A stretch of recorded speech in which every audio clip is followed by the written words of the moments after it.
Today's podcast episode is with Katie St. Clair. Before I tell you what we talked about, I want to make sure that you know how to find the Female Fitness Alliance. So if you go to Katie's website, katiestclairfitness.com, really easily you're going to find katiestclairfitness.com/Female Fitness Alliance, or you can click on the handy dandy button. And what that will get you towards is an opportunity to be under the mentorship and guidance and leadership of some movers and shakers who are all female in the fitness industry.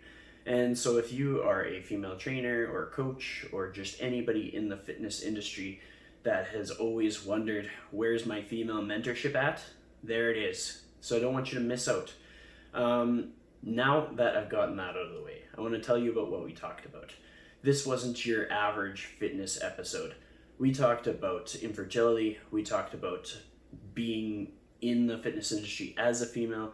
We talked about gymnastics. We talked about being a mother. We talked about feeling strong before pregnancy and feeling even stronger after pregnancy. And there's plenty of topics that we covered. So give it a listen. Help me promote this. If you enjoy this episode, please share on social media. Share it in your story and give me a tag so I know who's listening. Part of the battle of being a podcast host is you never know who's listening. So if you check it out, rate it on iTunes, help me grow this podcast and get out to more listeners. Because the more listeners that I have, the higher likelihood that if I ask somebody to be on the podcast, they give me a shot.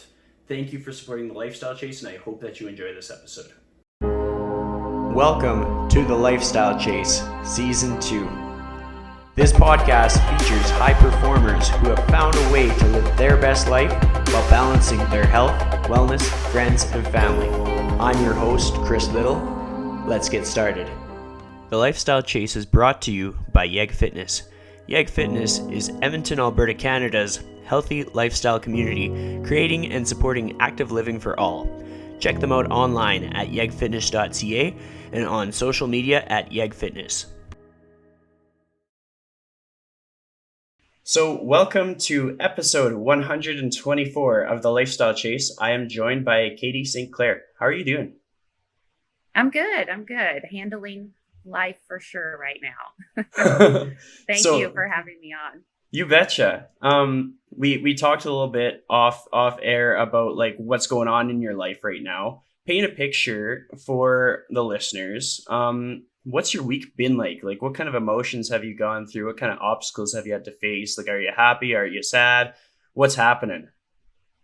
This is so, the timing on this podcast is like no other. So it's really funny because this morning I sat down and I had to write an email to my entire list of people because I'm in mid-sales for my Empower Performance program. And it's literally the worst week of my life when I have to go into any sort of sales mode. I'm actually like petrified of like saying, hey, you should buy this because it's great. And I woke up this morning and I sat in front of my computer for 3 hours and I couldn't get the email written. It was like brain fog. Do you ever have those moments where you literally just shut down because there's so much going on that you don't know how to like just take the next step? And so what I'll say about this week is, and not just because of the sales of the program, but just a lot of things with life and COVID and having a kid at home and not having help. It's just the overwhelming anxiety of this time overall, plus doing something I personally am not very good at, really highlighted the amount of, I think, overall tension that has existed over this time. So for me, this week has been a little bit difficult. And I'm okay with saying that because I'm kind of one of those people that I can't hide it anyway. I kind of wear my emotions on my sleeve. And also, I just feel better when people tell me that. Like, I'm having a hard time too. So to be real and honest in your podcast, that was my morning and it wasn't the best. But overall, I feel very fortunate to even have people that are willing to sign up and want to work with me. So it's still a great thing. So you talked about how it's like tough to do things that you're not good at, like with sales and stuff. And I think that's a common thread for a lot of people. But then the other thing is getting stuck in that attitude of like, I'm not good at it, because then you almost write it off altogether. Because like as Mm-hmm. trainers, as anybody trying to develop, there's all kinds of things that we're not good at. And then all of a sudden we Yes. avoid doing them because we're telling ourselves that we're not good at them. Has there been Right. a time early in your career when you've had that like inner dialogue? And like if so, how did you overcome it? Oh, for sure. And multiple times, throughout my life. I mean, I've been a trainer for 22 years, so a lot of life lessons in there. I think the biggest thing is I use other things in my life to challenge my insecurities and my ability to handle things that would scare me or I'd be fearful of. So basically, I would say that I try to seek out challenges that maybe don't have anything to do with my career. And I feel like if I become better in those areas and I push past like hurdles. So, for instance, a couple of years ago, I decided to try kiteboarding and it's petrifying. But it's almost like conquering that fear and going out and learning something new that was difficult for me actually helped me in other areas of my life. It's like if I can do this, then I can do this, sort of. So I think for me, it's always been find other things that don't necessarily relate to what you're trying to conquer and conquer those because it'll give you a sense of resiliency and a feeling that you can overcome and do different things. Well, I think that's a great way to put it. It's like we almost need to feel a win in order to seek a win in some matter of speaking. Yeah, So exactly. if you were to describe, like, let's say your LinkedIn profile, if you have one of those, just something that like basically lays out your career so far, accomplishments that you're particularly proud of, and you had to fit that into an elevator speech or elevator pitch, what would that sound like? Oh God, that's a hard question. So I think for me, I would say that the greatest thing I've ever done is become a mother. And that taught me how to get over a lot of insecurities that I had in the field, which helped me become an educator and be able to put myself out there and say, you know what, I can do this. And I'm going to use this skill set that I have, which for me is an ability to really understand principle based training and biomechanics and be able to speak to people in a way that makes them feel comfortable and want to learn. And for a long time, I didn't feel that way about myself. And there was something about pregnancy and having a child and the struggle that we went through with that allowed me to say, you know what, it really doesn't matter. It doesn't matter if I'm the best at it, if I know every single piece of information, because I never will. There are people, I may be at this level, and there's people below me that don't know any of this information and they could really utilize it and really enjoy learning from me. And then there are people up here who know so much more than me, and I have to try to elevate and continue to learn myself. So, what I would say is that the biggest career thing that has been impactful for me is getting over my own ego and allowing myself to be an educator and make mistakes and be a voice or a teacher that is because I have a child, I'm a parent first and foremost. So I teach every single day. And it's really important to me that when I teach to people, they feel as if I would be there to answer any question. There's no stupid questions. There's no, you don't get it, you're dumb. I want everybody to feel safe and that I'm there to be a support too. And so I guess being a mother and then having that side of my business sometimes I think correlate because it's taught me so much about what it means to educate another human being. Well, I mean, that's a very valuable point because like there's a lot of I was thinking about this before we pressed record. I was doing my morning routine and thinking about like why is it that I learn things from female fitness professionals that I don't learn from male fitness professionals. And then I was kind of thinking back to like okay, like who are my strong female role models, and like one of them by default would be my mom. And I was like okay, Mm-hmm. like what did my mom teach me that my dad didn't teach me? And like my parents both teach me things, but like my mom's brain just works differently.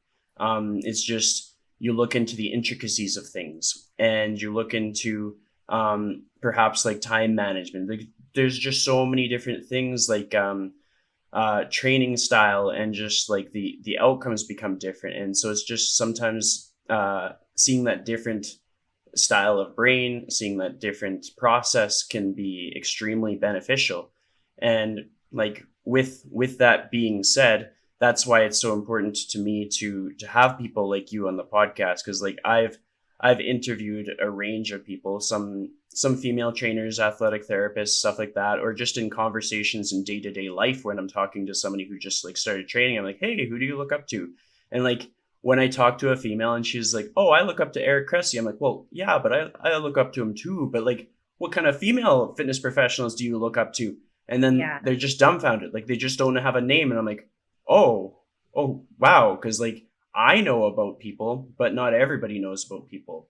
And Mhm. so with me talking about that, like, what are your first thoughts with the fact that like there's girls starting out their career, and they're looking up to like white bald guys like Eric Cressy, Jordan Side, like those are awesome guys, but there's so many other people to learn from, because they're missing out on like half the opportunities. Like what are your first thoughts when I talk about that? Well, you're speaking straight to my heart. I literally created an entire fitness alliance called the Female Fitness Alliance, which you probably know about. And the intent behind that was that I've never had a female mentor. In my entire life, 22 years as a trainer, I have never had a female mentor. My gymnastics coach was male. My all of my coaches were in high school. All of my most of the people that I educate myself, and like you said, are white men. And it's not intentional. It's just that's what runs the field. And you go to a conference and there's like a handful of women. And so when I created the alliance, it was, I want to help people feel confident that, like I was saying earlier about the level of education, there's always someone who doesn't know as much as you. So I want to teach trainers how to feel confident in themselves with wherever their education level is at that moment. There is somebody that needs them to teach, or needs to bounce ideas off them, or that they can help. And so there's no reason we can't try to be educators, presenters, lecturers.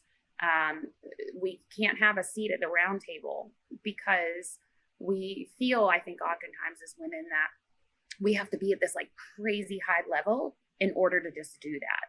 But what we don't realize is that a lot of those men, maybe they're not as up to date or current with the information they need to be current with. Maybe they're not thinking outside the box. Maybe they're just not as fantastic as we think they are. Not, and no one in particular.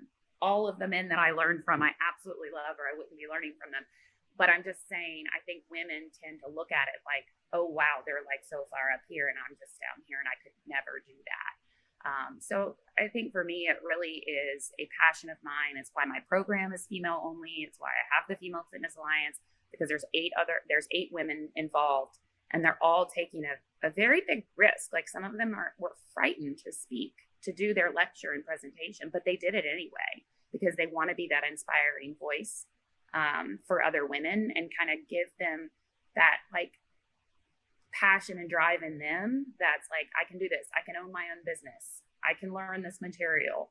I can give a presentation to 800 women. I can educate men and women, and so for me, it's something that needs to change, but we are the ones that have to change it. We can't walk around and be like, well, they didn't ask us to be in this, presentation, or those guys didn't. It's not their fault. It's frankly our fault that we don't know how to elevate ourselves. And I want to, as best I can, try to help women feel empowered to elevate themselves. Well, I'm glad that you talked about the Fitness Alliance, because coincidentally, I think I've sent like 5 people at least to look at the website.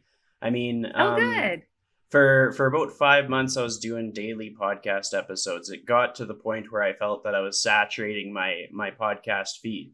But during that time, I had a few listeners that were like listening to every episode. And then after a while, I was like, oh, if I promote something on here, people will go to it. And I was like, well, it's mostly females here, so I'm just going to promote the Female Fitness Alliance. And and then one of the listeners, like, she's a fitness enthusiast, and she was like, yeah, I'm going to check it out. And I think it was one of like the informational sessions, or one of like the video sessions that you did as a means to like promote it or get the word out there. But she checked it out and she was so excited. I was like, oh wow, like I could do this again. Like I could just start telling people to follow female fitness professionals.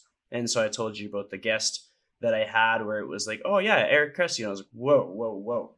Let me show you some Instagram accounts to follow. I mean, like, again, Yeah. I love Eric Cressy, but it's just like, let's broaden the spectrum. I mean, when I talk to Dean Guido, we talk about all kinds of different fitness professionals, and on that list is females.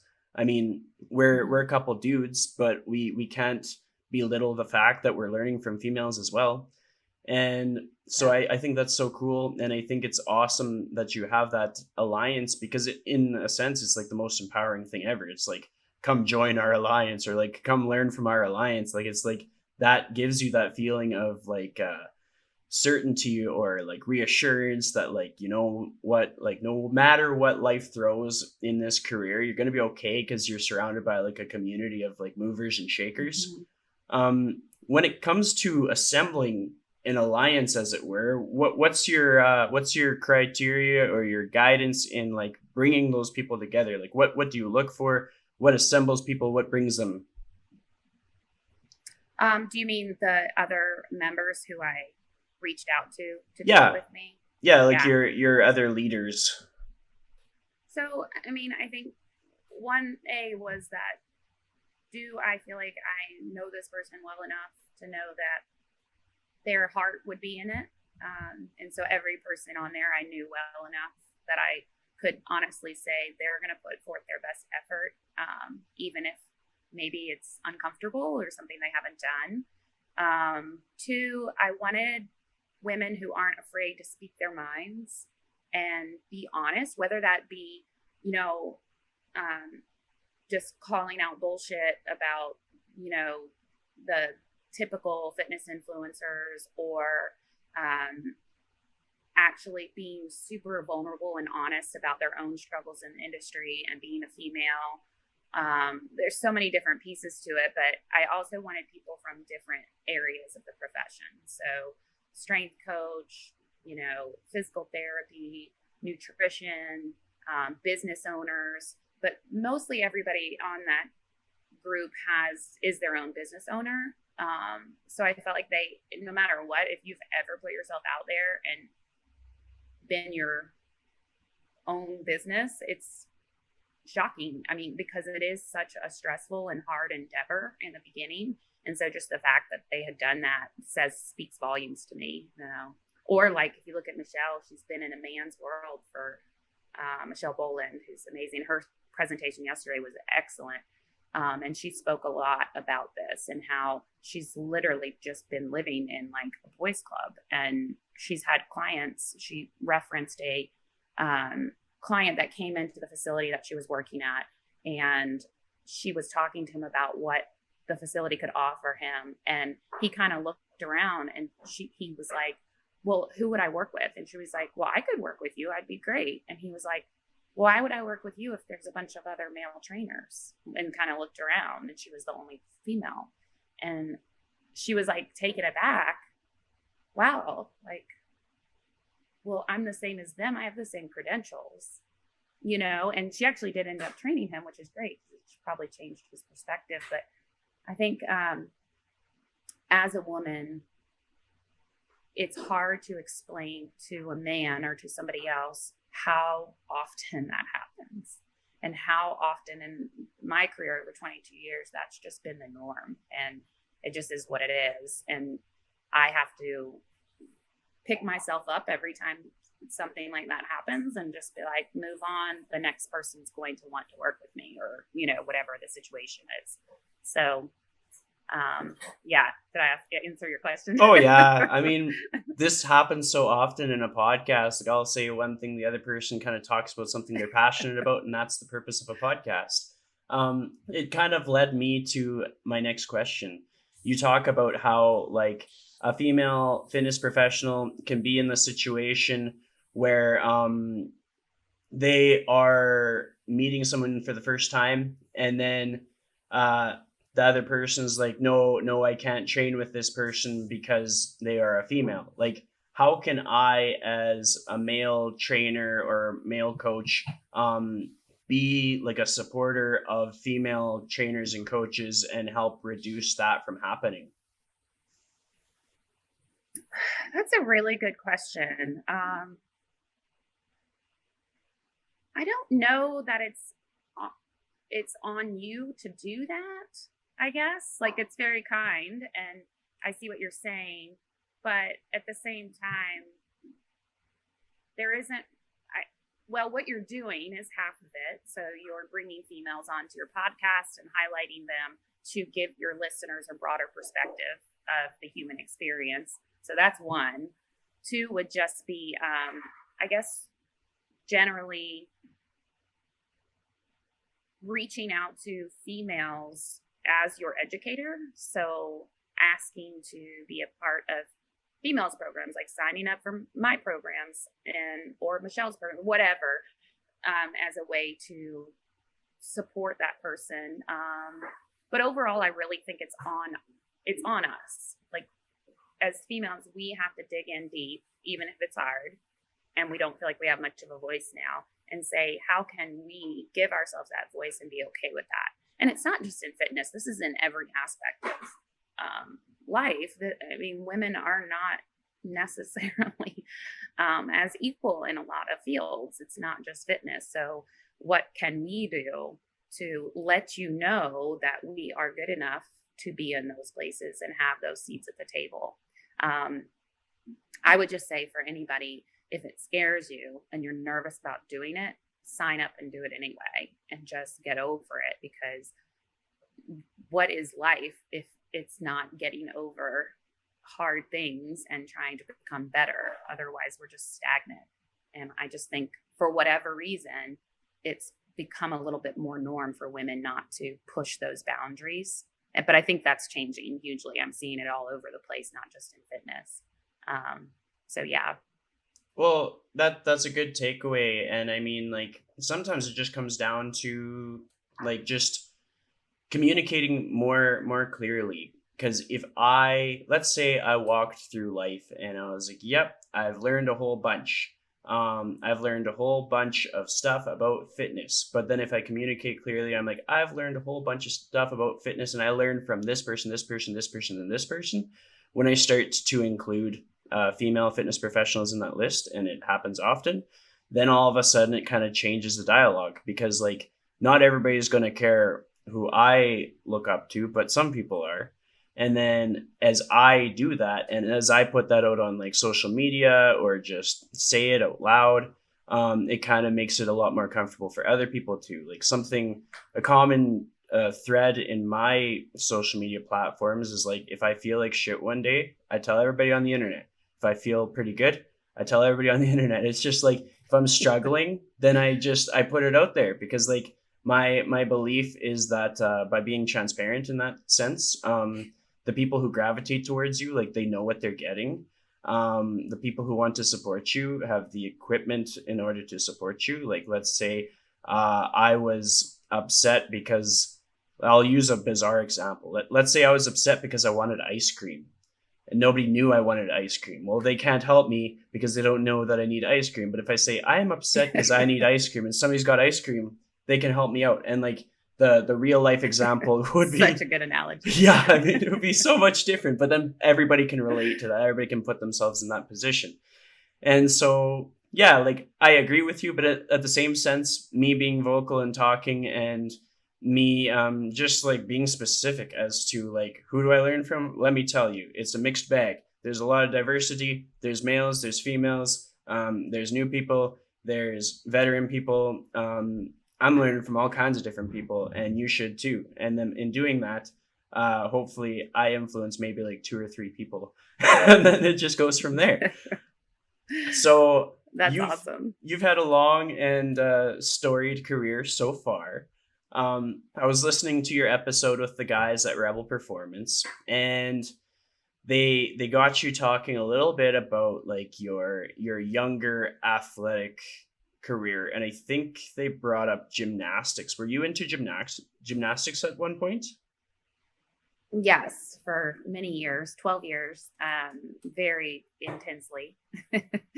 And yeah, it it definitely shaped me as an individual. I had somewhat of a rough childhood growing up, and I used that as a way to create a safe place in the world for myself.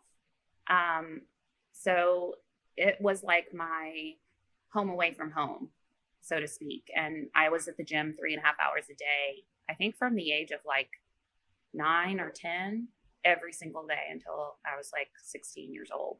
So that's pretty huge commitment now that I, when I look back.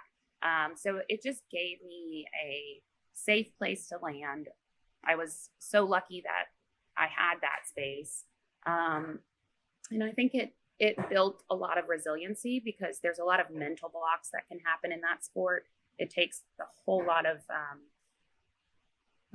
just strength mentally. I can't really explain it, but the when you get to a certain level, the things that are required of you are so petrifying sometimes, and you have to just put your nose to the grindstone and practice and practice and practice, and then take some calculated risks with the exercises. And so I think that in and of itself kind of helped shape me to be able to take the risks that I do now as an older adult, and probably all sports in general, because I played 4 varsity sports in high school. I was just a really active child, and I did some competitive wakeboarding. And so I just think sports in general is such a good lesson for everyone on how to be resilient and continue putting one foot in front of the other. So yeah, gymnastics was a huge part of my life. I actually like got out an old box the other day from our shed, and I had my bag. So we used to carry around these, like, say, your gym bag basically, and I opened it up, and the smell was like so intense. It was like my grips were in there with the chalk all over them, and it just brought back like this flood of memories and good feelings just from a smell. And I thought, wow, that's really crazy how after 30 years here I am, like, whoa, and overcome with that feeling. And it was like a strange comforting feeling. But I think we can underestimate how much what we did as a child can impact who we are now. And so for me, gymnastics is a huge part of that. It's also has a lot to do with the way that I coach and my exercise selection and the way that I create exercises based on principles, because I may use a foundational principle, but I literally am fine with just coming up with any exercise I see fits. It doesn't have to be something I've ever seen anybody else do. And I'm going to use it if I think it works. And I think that's that gymnastics background of me being able to feel certain things in my body because I used it so much in so many different movements and ways. So for what it's worth, I think it's very significant in my coaching.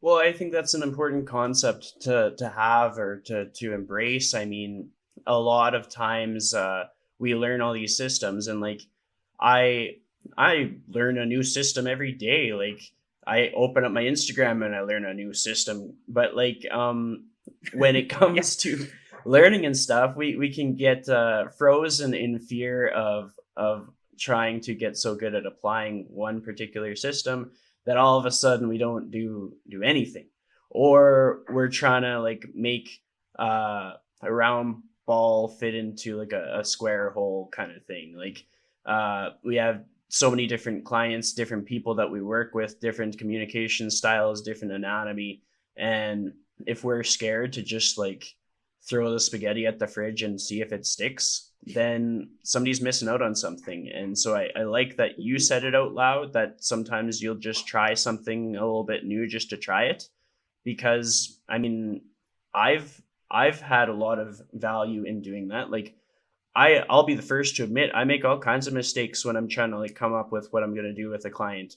But then I've also had lots of victories where it's like, oh wow, that was the coolest light bulb moment ever. Like, I got my client to improve. Yes, and they're happy. Yeah. Score. Right. Like, it's not as complicated as it has to be. Right. When you That's talked about so true. when you talked about gymnastics and safe space, I want to know what defines a safe space for you. I can relate with so many different things that I've done in my life and how it just gives me that comfort or that security.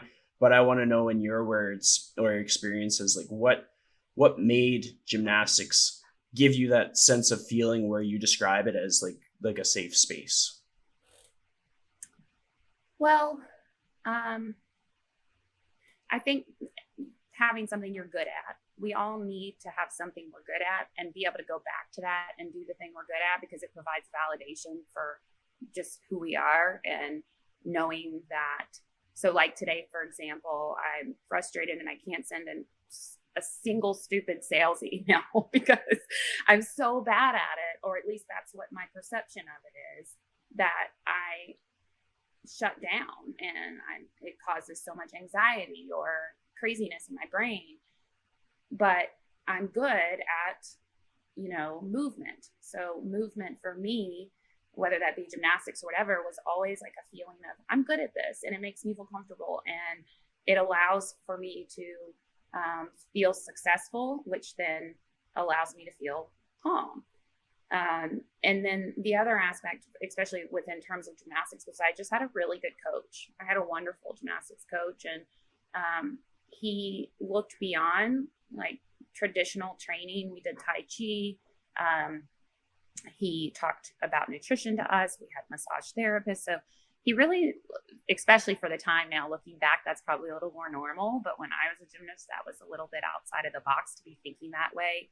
He had us close our eyes and meditate. Every night we would go through our routines in our heads and really work on some mental clarity and focus.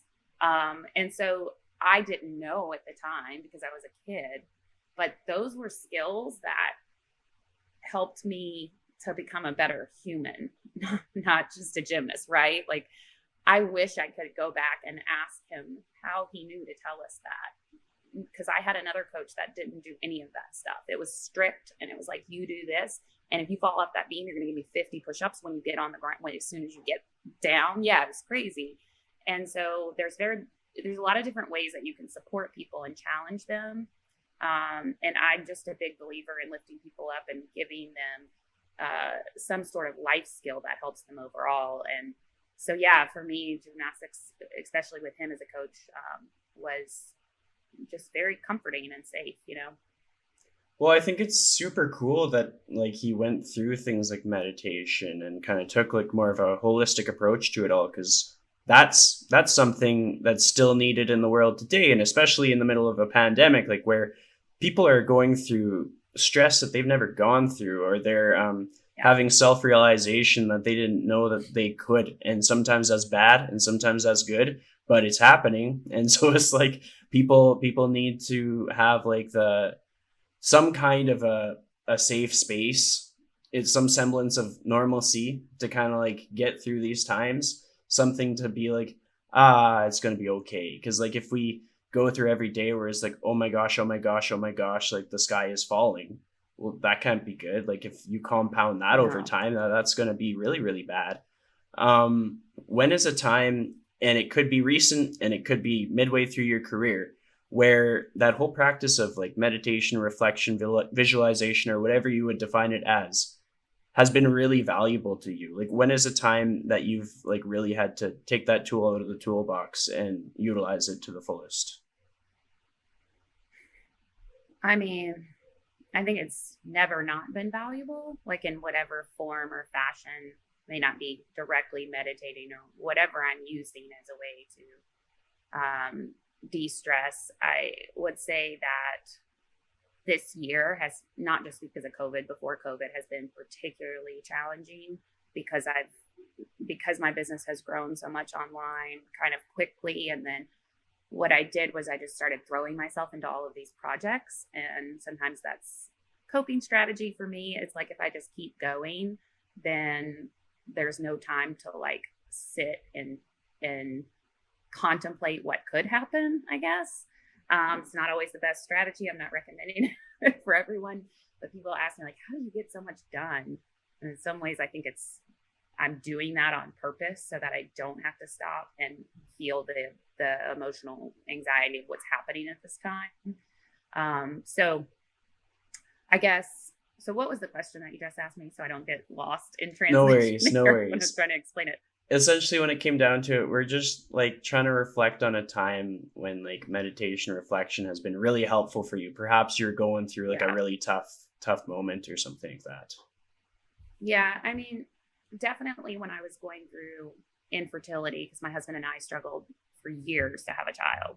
And so that was, I mean, and I had a therapist, and what's interesting is she would constantly talk to me about meditation and breathing and all of these things. But I don't think I ever embraced it the way I did until I started to get kind of deep down into a lot of the postural restoration stuff. And so here it is. I mean, it's breathing and it's positional breathing work. But what I found that as my body that was so out of balance was put more into balance or more symmetrical or whatever you want to say, using the positional breathing techniques, my whole nervous system calmed down, my gut issues cleared up. Just overall, I was able to think clearer. And so there's definitely this huge correlation in my training system, because how I don't want to say asymmetrical, how compressed or how flared my body is usually directly correlated with my amount of stress. And then my amount of stress can be hugely limited based on the position of my body. And so I've just seen this huge nervous system balance act that's happened over the past few years since I've been able to use that work. So even though she was telling me to meditate and do all this deep breathing stuff, it wasn't working for me very well, because my system was so out of whack that my nervous system was on overdrive and I couldn't manage my emotions at all. It's like I needed both. I needed to get my body back in order so I wasn't in so much pain, because when you're in pain like that, it's just fight or flight all the time. And so meditation can almost be like stressful, because you can't even get yourself to a place where you can meditate. Whereas now my body's calmer because I've learned to reposition it and not have the pain. So now when I meditate, I get more out of it because I'm able to get to that place without stressing that I like can't sit still, because I'm always trying to get out of my body and get away from the uncomfortable pain from, years of musculoskeletal, I guess, damage, from sports.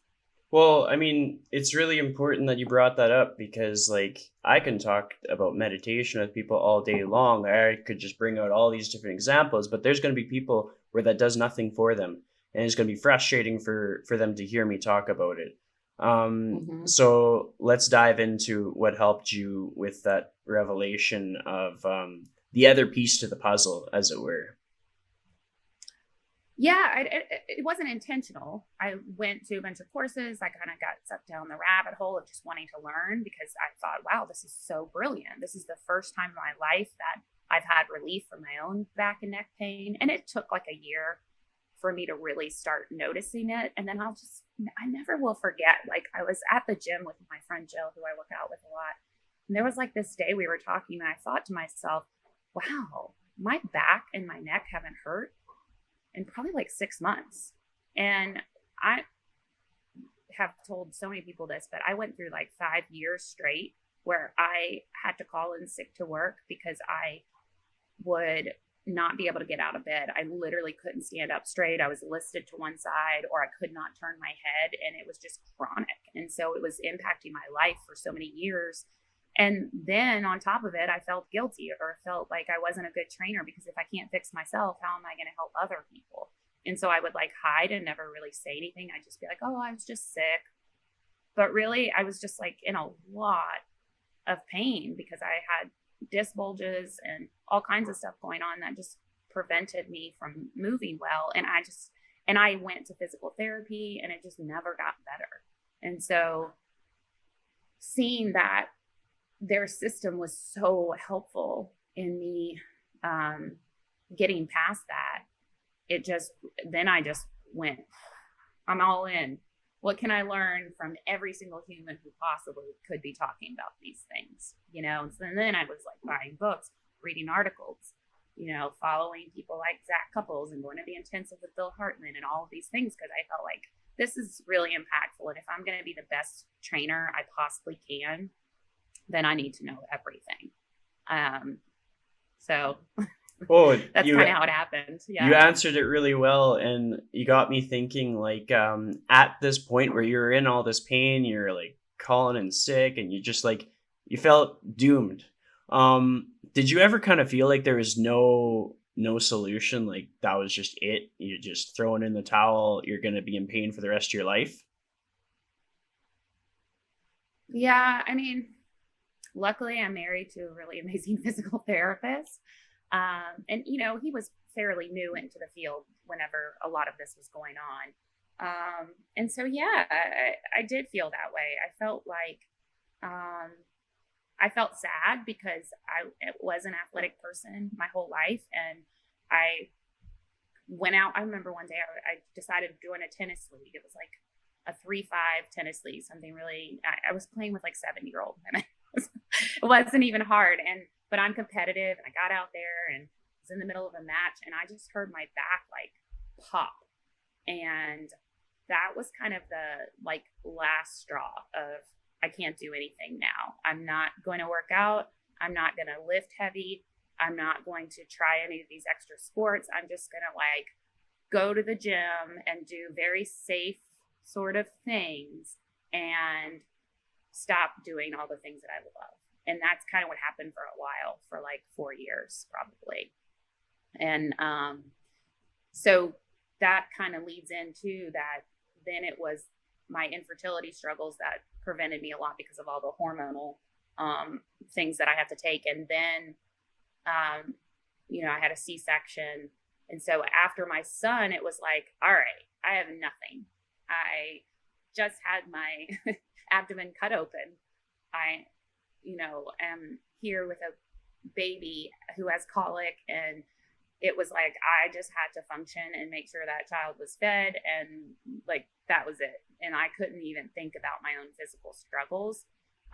And oddly enough, this is really weird, but I think because I had so much pain, and I've never taken pain meds, like I just can't tolerate them, or I'm like concerned because I have a family history of addiction. And so I just always like worried that would lead to something.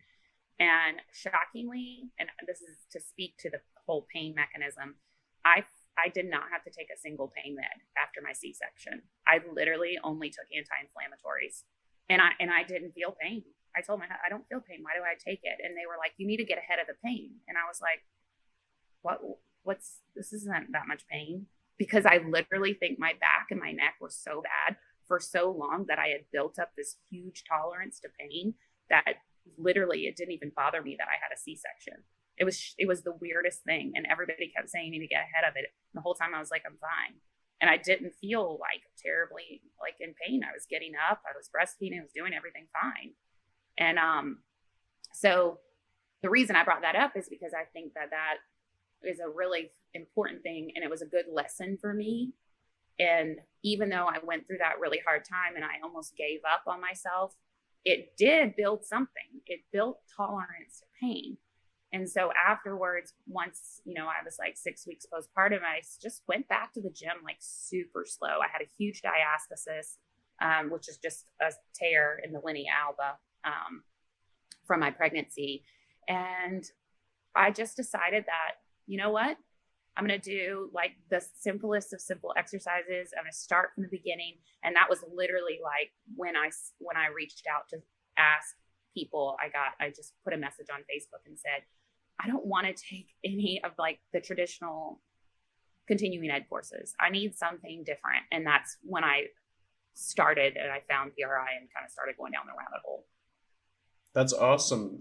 Something that I like about this episode is we're talking about things specific to females in the sense that, like, how many podcasts are you going to listen to where someone talks about like infertility or like a C-section or anything to do with like growing a family? And I think a lot of people that listen to my podcast are going to get some value out of that, because there's going to be people that are like, oh, well, now I would like to start a family and I've come across this struggle, and how am I going to get through this? And if somebody like yourself doesn't talk about it, where is the hope for that other person? So let's say you Yeah. took the version of you that went through all of that emotion and just struggle, and you had to give that person, that version of you, some advice or some reassurance or just some guidance or support. What would that support look like or sound like?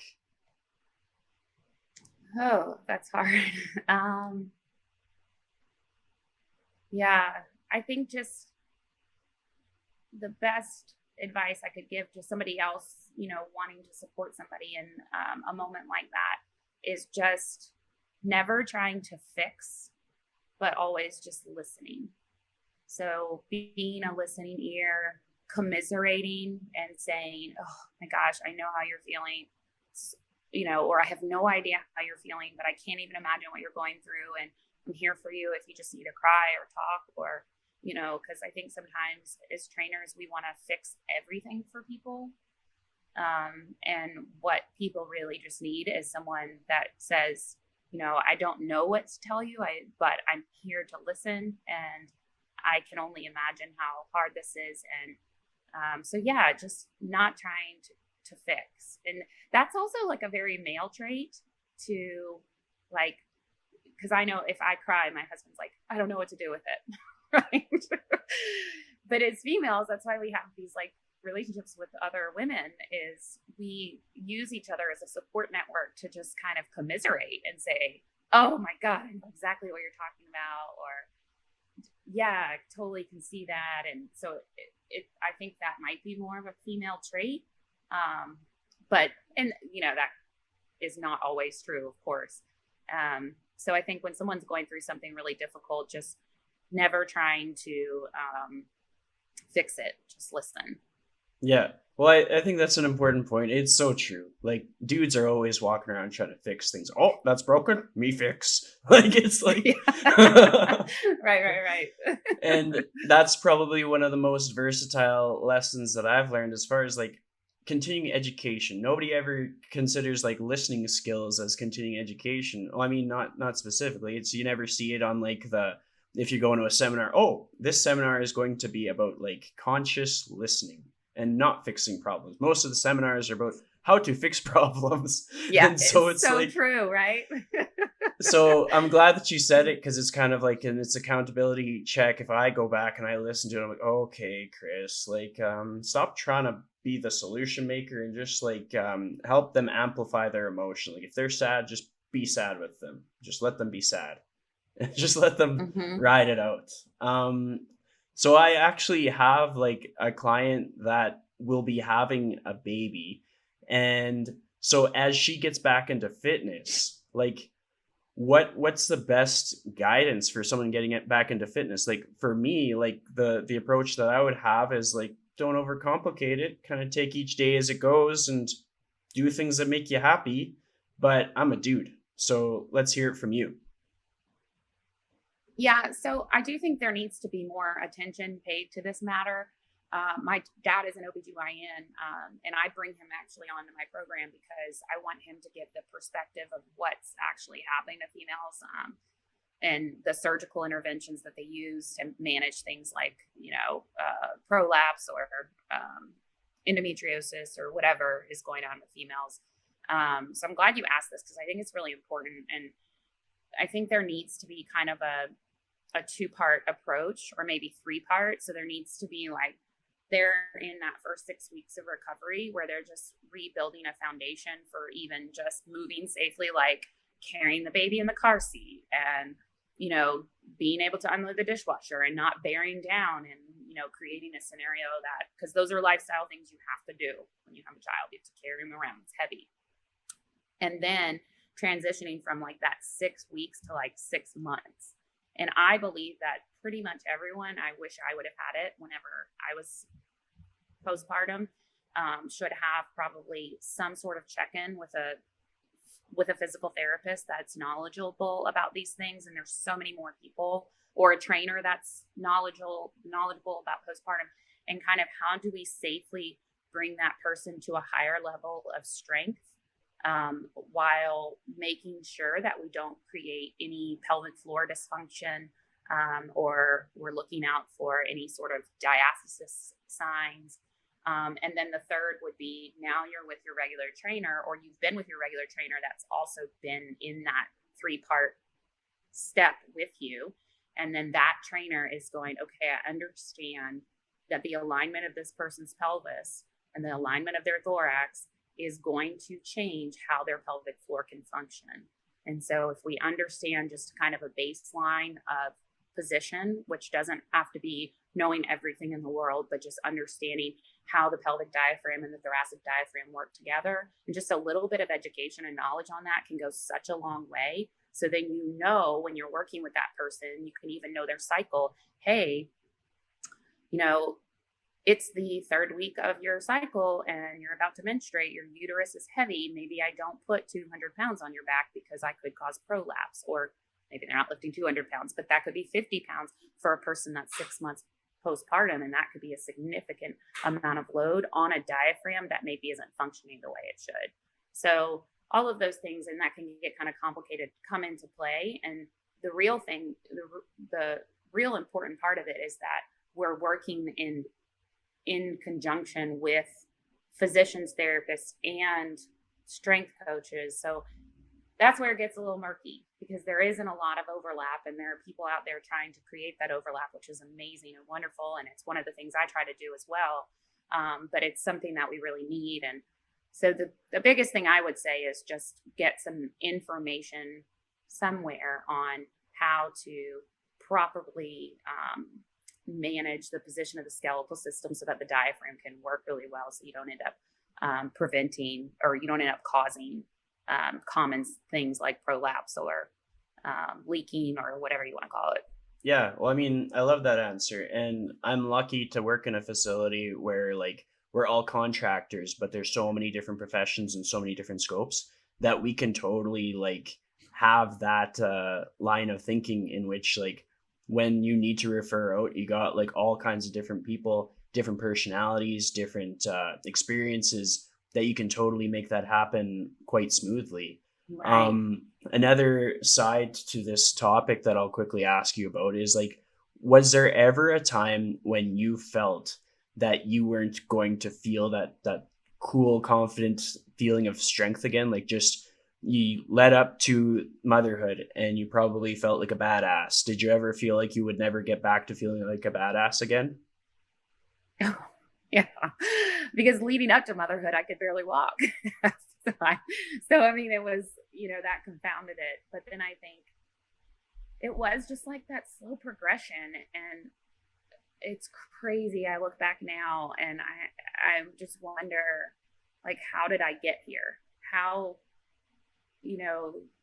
whatever it was about the system and the way that I used it. And I was somehow able to just rebuild my body to where now I feel stronger than I have I feel stronger than I did at 20. It's bizarre. I'm 41 years old and I can do backflips and like all kinds of stuff, and I never thought that I can walk on my hands. I never feel, I feel pain once in a while, but it's not like there's nothing. I can back or front squat 175 pounds. Like, well, probably not now since I haven't been in the gym very much lately. Not really used to it. But like, I think it's just a testament to how resilient the human body is. And if we take principles and we use them in our training, and then we progressively, slowly load someone safely, there's, we need some of this positional work, but we also just need like progressive load over time. And those two things combined can build a body that really, really, really works. And then you can get into other things where for me, I love biometrics, I love athletic movements, and I've just really embraced incorporating those back into my training. Because although I'm 41 and I'm not doing a ton of sports, I do still move a lot. I love, like last night, we were just in the street playing basketball. Like, I don't even want to worry about the fact that that might flare me up, or, you know what I mean? And so I think, regardless of what you're doing, it's always important to have like a base of really good foundational movement with strength. Well, I'm glad that you said that you felt strong now, because I think a lot of people can kind of put themselves in the position of feeling like they're doomed. There's no hope. And it could even be with how people feel emotionally now in the time of uncertainty in COVID-19. Like, Yeah. gyms are closed, so it's like, oh, we're doomed. There's no hope. But like, there is hope.